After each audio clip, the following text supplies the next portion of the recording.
All right, day 5. Today I want to talk about dropping trauma bombs. How do you talk about trauma with people when they aren't expecting it? I will talk about disclosure a lot over these 100 days because to me it's really the epitome of not hiding, both with yourself and, disclosing to yourself, admitting to yourself, working through denial, forgetting. Those are things we'll touch on. But also, how do you share with other people? This is something I feel like I had zero guidance for when I was going through this myself. So I want to talk about different ways that I attempted to talk to people that didn't work so well, ways that did work well, and some tips that I think might help you if this is a journey you're on.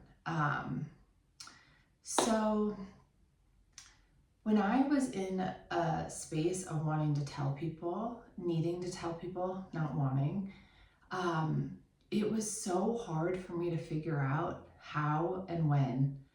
I was at a place where I could no longer tolerate being around my father. I knew that I wasn't going to see him anymore. I knew that I literally physically could not. And that was kind of awkward because I wasn't telling my siblings and I hadn't told them. And yet I was like, okay, how am I going to come up with an excuse about why I don't want to come home? Why I don't want to go on this trip? Why I no longer can do this? And I just felt like I was in this rock and a hard place. And I do understand that if you've been holding something that wasn't perpetrated within the family, in some ways, I don't want to say it's easier, but there's a different, the disclosure is different, right? Because if I've been abused by a rando, telling my family would have been really hard and it would have made them sad, of course, but I had this added component of knowing that what I was going to tell them was going to potentially break their heart, was going to make them have to contemplate their own childhoods, their own relationship with someone, their future with that person, our family structure. It was so loaded. I literally felt like I was holding a grenade and I was trying to figure out, like, when am I gonna fucking throw this thing? Yeah, not a fun feeling. So October of 2016, I knew what I knew. I went home for Thanksgiving that year, and I think it was 2016, yeah. I went home for Thanksgiving that year. It was the last time I saw my father. I knew on a level that I wasn't gonna see him again. I hadn't accepted that though. It would have been way too heavy of a thing for me to hold. And that Christmas holiday, we were going with my mom. My parents have been divorced forever. We were going with my mom and my stepdad and that side of my family and my siblings to Hawaii. And I had said to myself before that trip, I'm going to tell my siblings on this trip, what could be better than this beautiful, to add to this beautiful Hawaiian vacation, but dropping my trauma bomb on everybody. That's a good idea. But I just had it in my head. I was like, okay, everyone's going to be there. It's time to tell people I can't do this anymore. And I went into the trip with that in my head. And I went through the trip and we were having a fucking great time. We were going to the beach. There was a fucking water slide. We were going out to dinner. We were all in these little villas. And I was just like, what is my life? This is what I'm living and everyone's happy and I'm holding this secret. And it was almost like the juxtaposition between those two things was way too intense and way too insane to even think about it. And there was no framework for telling people. There was no preparation. Like, yes, there have been whispers of things, but I didn't know how to just show up and sit down and say, okay, everybody, gather around, right? Let me just fucking ruin this vacation. That's how it felt. And I just couldn't do it. It actually, so that was Christmas. It took me until the following September actually to tell them. But one thing that really helped me is that everyone knew that in that September, we did an LA weekend, my sister and my two older brothers, the four of us. Everyone knew we were coming together for something heavy that I was going to share. Everyone knew it had to do with my dad. Everyone knew some inkling of what was happening.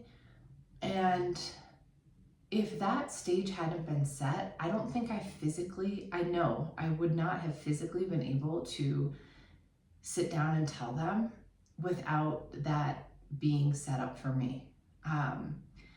My mom kind of helped with some of that in helping tell people and make that weekend happen, and almost like, it's almost like I needed a deadline. Telling people was easy to say, I'll do it tomorrow. It was so hard to have the courage. And I want to talk about this more in a later video, but just that it's a feeling of life or death that can come up and was coming up. And I didn't realize that at the time, but it was like I could not speak.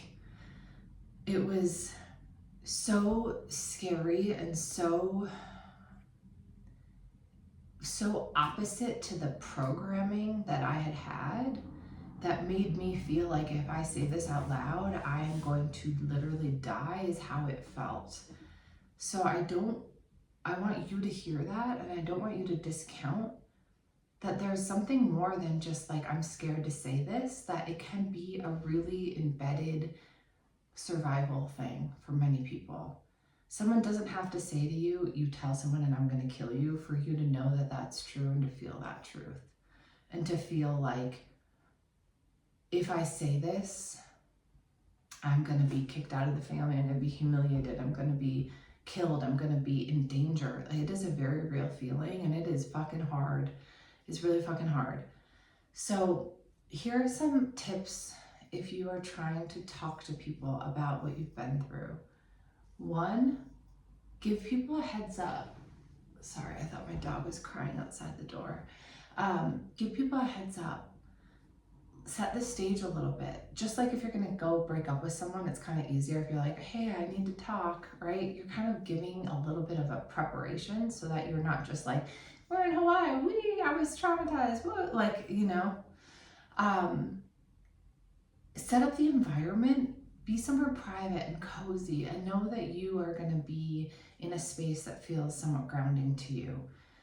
Take some deep breaths. Go into it with a mindset of how anyone reacts to you has nothing to do with you. It has to do with everything they've experienced, they believe, they've been taught. You want to choose people to talk to who you feel like are going to be supportive and that you feel like you trust, but to also remember that everyone's reaction is loaded with all of their own stuff. This is a really, really hard topic for everyone in one way or another. Most people have touched this in some way, or, you know, felt the reverberations of it in one way or another. And so to just really work on, you telling is about you offloading something, lightening something, decreasing shame, letting go of a secret. It's not about exactly what someone else says. Their validation isn't the key to your healing. You speaking it is. You can tell people, here's another tip. You can tell people how you want them to respond to you. Not like, this is what I want you to say, but just like, hey, I'm gonna tell you something, and when I'm done telling you, what would be really helpful for me is if you just give me a hug. What would be really helpful for me is if we can have a conversation about it, and you could ask questions. Like, one thing that was really hard for me, I had to like tell everyone, because again, because this was my father, I couldn't just like, I felt like I couldn't break that relationship and not come clean to people. Like, I was going through this huge family breakup. I was no longer going back to where I grew up. I had to, like, I didn't have to explain it, but it felt important. And one thing that looking back, was hard for me in those series of conversations with friends and family was when people just didn't speak. Like, I would say it and they'd be like shocked and maybe crying, that was fine. I understand it's heavy and hard and painful. And honestly, like, people shedding tears made me feel supported. But when people didn't say anything, they were like too shocked to speak. That felt really hard, because then I was like, I'm trying to fill the silence. I just shocked this person so hard that they can't talk. And granted, I get it. I was never saying, here are all the details. I was doing very broad brushstrokes, which is also something, like being mindful of other people's trauma, potential trauma, of not like saying, this is everything that happened and all my trauma memories, but you're just like, broad strokes. We're not overly taking care of anybody else, but just want to be mindful also. But yeah, when people wouldn't talk, that was hard for me. And so I really found that people asking questions, nice, respectful questions, really helped me a lot. Now, one thing that I think is important to say here is this mantra that I kept coming back to. Saying the truth is not the same thing as creating that truth. The truth is the truth. What happened is what happened. Speaking words to it is not the same thing as creating it. It is there. It has happened.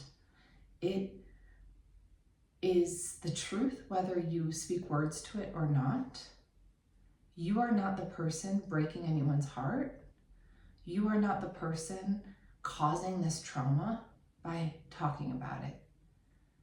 In fact, speaking about it can be very freeing for other people.